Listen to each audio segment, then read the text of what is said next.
बिस्मिल्लाहिर्रहमानिर्रहीम। अस्सलामु अलैकुम वरहमतुल्लाहि वबरकातुहू। हज़रत अली रज़ी अल्लाह अन्हु से रिवायत है कि रसूल अकरम सल्लल्लाहु अलैहि वसल्लम ने फरमाया, 7 ऐसे अशख़ास हैं जिन्हें तुम कब्र में दफन करोगे तो उनके रुख किबला से फेर दिए जाएंगे। साथ ही फरमाया कि जाओ जाकर कब्रें उखेड़ कर देख लो, अगर ऐसा न पाओ कि जैसा मैंने कहा था तो कह देना मैंने गलत कहा था। अर्ज़ की, हुजूर ये कौन लोग हैं जिनके रुख किबला से फेर दिए जाएंगे? हुजूर सल्लल्लाहु अलैहि वसल्लम ने इरशाद फरमाया, पहला शारिबुल खम्र यानी शराब पीने वाला, शराब पिलाने वाला, शराब बेचने वाला, शराब खरीदने वाला या शराब को मुंतकिल करने वाला। इन सब पर अल्लाह के रसूल सल्लल्लाहु अलैहि वसल्लम ने लानत भेजी है। एक रिवायत में आता है, शराब पीने वाला बुत पूजने वाले की तरह है। शराबी जब मरता है उसे मरते वक्त कलमा नसीब नहीं होता। और दूसरा यह कि उसका किबला से रुख फेर दिया जाता है। नंबर 2, इंसानों की खरीदो फरोख्त करने वाला, यानी वो अफराद जो इंसानी आज़ा या मुकम्मल इंसान की खरीदो फरोख्त करे, उसका रुख भी मरने के बाद कब्र में किबला से फेर दिया जाता है। नंबर 3, झूठी गवाही देने वाला। नंबर 4, सूद खाने वाला, सूद देना, सूद लेना और सूद लिखना, ये सब इसमें शामिल हैं। सूदी लेन देन के गुनाह के 70 दर्जे हैं और सबसे कम दर्जा अपनी माँ से जिना करने के बराबर है। ऐसा शख्स जो सूदी लेन देन करता हो, मौत के बाद कब्र में उसका रुख भी किबला से फेर दिया जाएगा। नंबर 5, किसी की फौतगी पर नौहे करने वाली औरत। आंखों का गम और दिल का गम अल्लाह की तरफ से है, लेकिन हाथों का और जुबान का गम शैतान की तरफ से है। एक रिवायत में आया है, जिसने गरेबान नोचे, अपने मुंह पर थप्पड़ मारे और जाहिलों जैसी बातें की, उससे हमारा कोई ताल्लुक नहीं है। इसीलिए जब दिल गमज़दा हो तो आंखों से रोएं। इससे शरीयत ने मना नहीं किया, लेकिन वावेला करना और उल्टी सीधी बक करना ये कुफ्रिया कलिमात हैं। इसीलिए फरमाया, नौहे करने वाली औरत जब कब्र में दफन होगी तो उसका रुख भी किबला से फेर दिया जाएगा।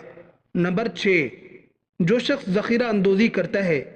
ज़ख़ीरा अंदोज़ी इंसानों की खुराक और जानवरों के चारे वगैरह को कहते हैं। शरीयत ने इससे मना फरमाया है। हुज़ूर सल्लल्लाहु अलैहि वसल्लम ने इरशाद फरमाया, जिस शख्स ने 40 दिन तक ज़ख़ीरा अंदोज़ी की, अल्लाह ताला उसे 40,000 साल तक जहन्नम की आग में जलाएगा।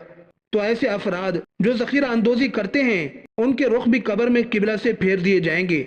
नंबर 7, जो शख्स नमाज पढ़ता है मगर जमात से नहीं पढ़ता। हमें चाहिए कि हम रो रो कर अल्लाह से दुआ मांगे और गुनाहों से तौबा कर लें।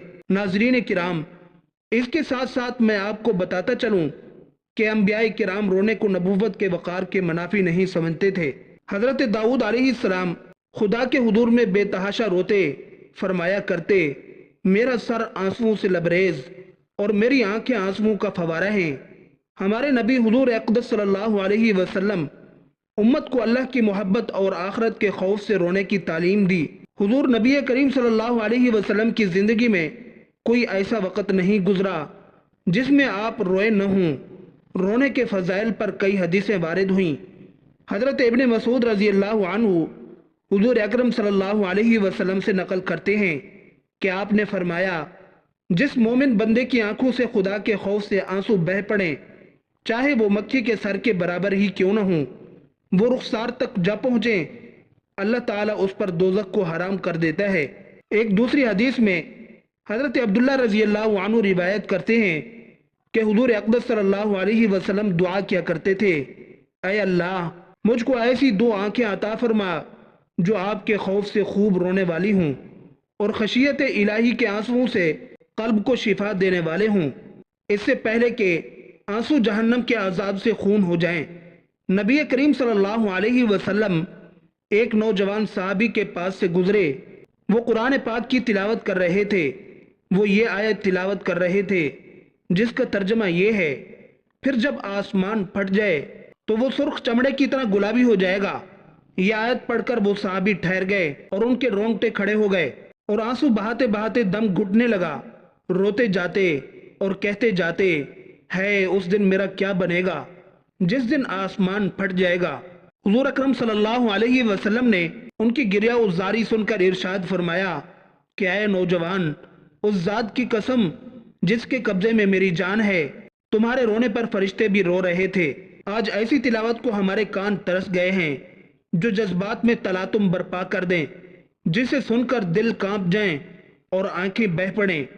حضرت محمد صلی اللہ علیہ وسلم کا ارشاد پاک ہے کہ قیامت کے دن 3 آنکھوں کے سوا ہر آنکھ روتی ہوگی، اور وہ یہ ہیں: ایک وہ آنکھ جو اللہ تعالیٰ کے خوف سے روتی ہے، دوسری وہ آنکھ جو اللہ تعالیٰ کے حرام کردہ مقام سے بچتی رہی، اور تیسری وہ آنکھ جس نے فی سبیل اللہ پہرا دیا اور جاگتی رہی۔ ایک شخص نے تاجدار رسالت شہنشاہ نبوت صلی اللہ علیہ وآلہ وسلم کی بارگاہ میں حاضر ہو کر عرض کی: یا رسول اللہ صلی اللہ علیہ وآلہ وسلم، میں کس چیز کے ذریعے جہنم سے نجات پا سکتا ہوں؟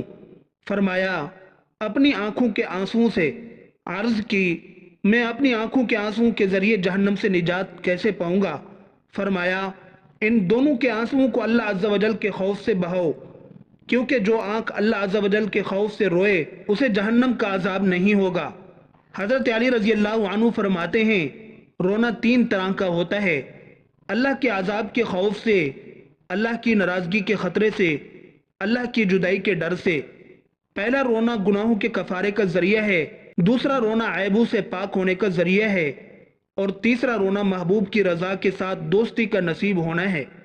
گناہوں کے کفارے کا نتیجہ یہ ہے کہ آخرت کے عذاب سے نجات ملتی ہے۔ عیبوں کے دھل جانے کا نتیجہ جنت میں ہمیشہ کی نعمتوں کا ملنا اور اقامت ہے، اور اونچے اونچے درجات کا ملنا ہے۔ اللہ تعالیٰ کی رضا اور دوستی کا نتیجہ یہ ہے کہ اچھی بشارتیں ملتی ہیں۔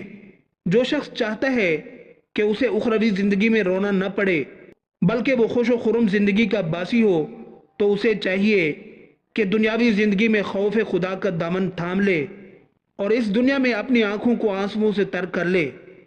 حضور رحمت عالم صلی اللہ علیہ وسلم نے ارشاد فرمایا کہ جہنم کی آگ اس آنکھ پر حرام ہے جو خوف خدا میں آنسو بہاتی ہے، اور اس آنکھ پر بھی حرام ہے جو راتوں کو جاگ کر اللہ کے راستے میں پہرا دیتی ہے۔ حضرت عبد الواحد بن زید فرماتے تھے: اے بھائیو، تم شوق خدا سے کیوں نہیں روتے؟ کیا تمہیں معلوم نہیں جو اپنے سردار کے شوق میں روئے اسے وہ اپنے دیدار سے محروم نہیں کرتا؟ اے بھائیو، تم خوف جہنم سے کیوں نہیں روتے؟ کیا تمہیں معلوم نہیں جو خوف جہنم سے رویا اسے اللہ تعالی جہنم سے پناہ عطا فرمائے گا۔ حضرت فرقت سنجی کہتے ہیں: میں نے کسی کتاب میں پڑھا ہے جنت کے شوق میں رونے والے کے لیے اپنے رب کے سامنے خود جنت شفاعت کرتی ہے اور کہتی ہے کہ جیسے یہ میرے لیے رویا ہے اسے اسی طرح جنت میں داخل بھی فرما دے، اور جہنم بھی اس کے لیے اپنے رب سے پناہ مانگتی ہے اور کہتی ہے: اے رب، اسے مجھ سے پناہ عطا فرما جیسا اس نے مجھ سے پناہ مانگی اور مجھ میں داخلے کے خوف سے رو پڑا۔ اللہ تعالی ہم سب کو ان باتوں پر عمل کرنے اور اپنی زندگی سنوارنے کی توفیق عطا فرمائے۔ آمین ثم آمین۔